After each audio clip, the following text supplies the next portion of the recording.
तर भटकी कुत्री पकडण्यापेक्षा निर्बीजीकरण करण्यावर भर द्या. हायकोर्टाकडून राज्य सरकारला सल्ला. सर्वोच्च न्यायालयाच्या 2025 मधील निर्णयाच्या पार्श्वभूमीवर उच्च न्यायालयाने दाखल करून घेतलेल्या याचिकेवर न्यायालयाची टिप्पणी.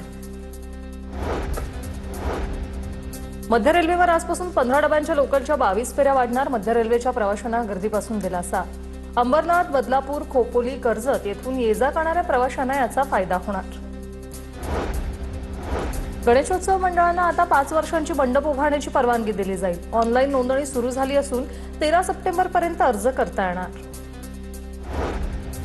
पीओपी मूर्तीच्या विसर्जनासंदर्भात सीपीसीबीने बदललेल्या भूमिकेविरोधात याचिकेवर सुनावणी पूर्ण. कोर्टाने निकाल राखून ठेवला.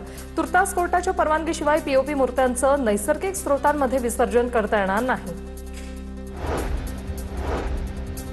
सावित्रीबाई फुले पुणे विद्यापीठ कार्यक्षेत्रात नवीन 12 महाविद्यालयांना मान्यता. नवीन महाविद्यालय सुरू करण्यासाठी अधिसभेची सशर्त मान्यता. नीट पेपरफुटी प्रकरणाच्या तपासाची परवानगी मागणारी सीबीआयची याचिका दिल्ली हायकोर्टाकडून मंजूर. दिल्ली हायकोर्टाकडून सीबीआयच्या आरोपपत्राची दखल. विधी प्रवेशाचं प्राधान्यक्रम भरण्यास पुन्हा मुदतवाढ. 3 वर्षांसाठी 16 ऑगस्ट तर 5 वर्षांसाठी 15 ऑगस्टपर्यंत मुदतवाढ. दोन्ही अभ्यासक्रमांसाठी 46,365 जणांचे प्राधान्यक्रम.